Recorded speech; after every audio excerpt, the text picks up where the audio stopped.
السلام علیکم، میں ہوں مبارک ہوکر، آپ دیکھ رہے ہیں ڈیجیٹل میڈیا چینل۔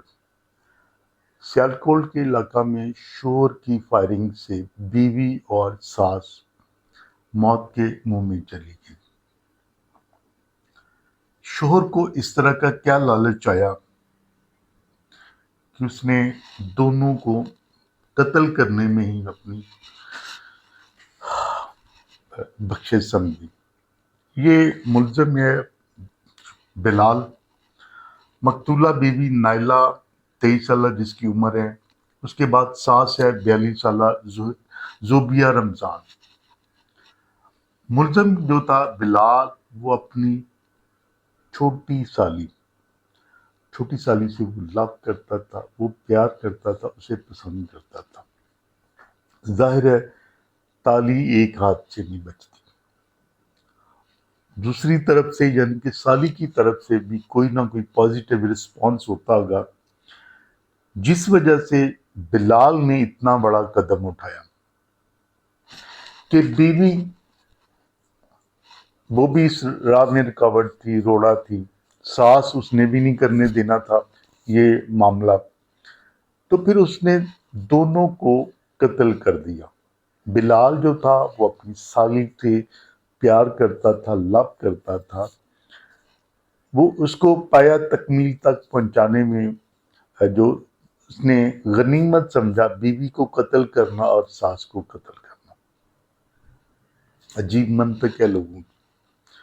اس کے بعد یہ جو بلال تھا یہ تو مکہ سے فرار ہو گیا اور لاشوں کو سول ہاسپٹل منتقل کر دیا گیا۔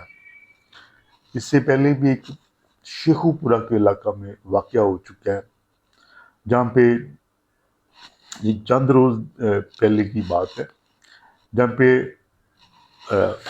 ملزم جو تھا وہ اپنی گھر کے اندر سویا ہوا تھا، آرام کر رہا تھا، تو اس کی بیوی سے ناراضگی چل رہی تھی۔ تو بیوی جو تھی وہ میکے میں تھی اور بقوہ والے روز بیوی ملزم کی ساس اور خالہ ساس جو تھی وہ شیخو پورہ میں واقع ملزم کے گھر کے باہر انہوں نے آ کے شور مچانا شروع کر دیا، گالی گلوچ کرنا شروع کر دی۔ تو اس رنجش پر طیش میں آ کر ملزم نے گھر کے باہر اندھا دھند فائرنگ کر دی، جس کے نتیجے میں بیوی اور ساس موقع پہ ہلاک ہو گئی، جبکہ جو اس کی خالہ ساس تھی وہ تشویشناک حالت میں ہاسپٹل اس کو منتقل کر دیا گیا۔ یہ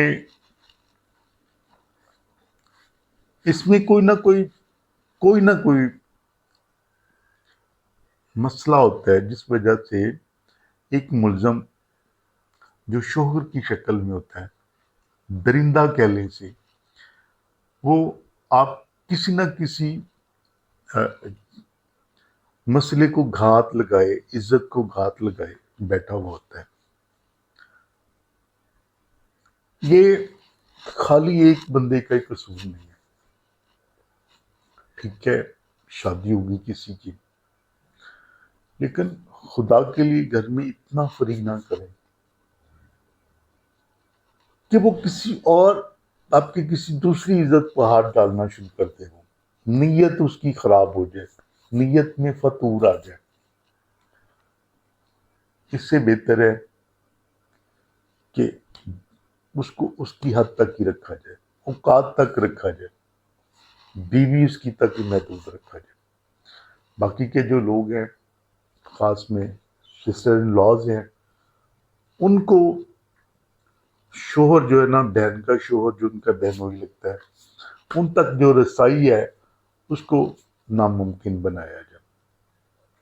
بالکل قطع کلامی جو ہے وہ نہ کرے، تاکہ تھوڑا سا فاصلہ اور فاصلے کے بعد اس کی جو بری نظر ہے وہ آپ کی عزت تک نہ پہنچ سکے۔ تو اس میں کہتے ہیں لاج سے پرہیز بہتر ہے۔ تو یہ اب وہ والا سسٹم نہیں رہا۔ پہلے زمانوں میں، پہلے وقتوں میں لوگ کسی کی عزت کو عزت سمجھا کرتے تھے۔ آج جو ہے نا ہمسایہ کہتے تھے ماں جایا، ہمسایہ ماں جایا، اب حالات ہمارے معاشرے میں اس طرح کے پیدا ہو چکے ہیں کہ ساتھ والا جو ہے نا بد نیت جس کی انسان کی ہو، جس کی عزت نیت میں کھوٹ ہو، وہ ہمسائے کے جانے کا انتظار کرتا ہے کہ کب اپنی نوکری پہ جائے، کب یہ جو اپنی فطور والا جو چسکا پورا کرے۔ تو خدا را یہ کہتے ہیں یہ قرض ہوتا ہے، یہ یاد رکھیں، یہ قرض ہوتا ہے جو آپ نے کسی نہ کسی دن چکانا ہوتا ہے، یہ یاد رکھیں۔ کسی کی ماں بیٹی کی، بہن کی پہ نیت آپ کی خراب ہے تو یہ قرض ہے جو ایک نہ ایک دن جو ہے نا وہ آپ کو چکانا پڑتا ہے، چاہے وہ کسی کے تھرو ہی چکائے آپ، پھر اس وقت بھی آپ کو بہت برا لگے گا۔ اپنا بہت سارا خیال اور مجھے دعاؤں میں یاد رکھیے گا۔ اللہ حافظ۔